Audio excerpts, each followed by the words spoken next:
आज दिनांक 16 डिसेंबर रोजी सकाळी 10 वाजेपर्यंत मिळालेल्या माहितीनुसार लासलगाव बाजार समितीमध्ये 3,500 क्विंटल लाल कांद्याची आवक झालेली आहे। यात चांगल्या कांद्याला सर्वाधिक 1,951 रुपये भाव लागला, तर इतर कांद्यांची सरासरी विक्री 1,650 रुपयांनी झाली।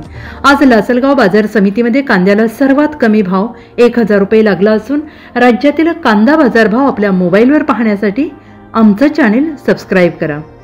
आज दिनांक 16 डिसेंबर रोजी सकाळी 10 वाजेपर्यंत मिळालेल्या माहितीनुसार लासलगाव बाजार समितीमध्ये 1,500 क्विंटल उन्हाळी कांद्याची आवक झाली। यात चांगल्या कांद्याला सर्वाधिक 2,400 रुपये भाव लागला, तर इतर कांद्यांची सरासरी विक्री 2,100 रुपयांनी झाली। आज लासलगाव बाजार समितीमध्ये कांद्याला सर्वात कमी भाव 1,500 रुपये लागला। राज्यातील कांदा बाजारभाव आपल्या मोबाईलवर पाहण्यासाठी आमचं चॅनल सबस्क्राइब करा।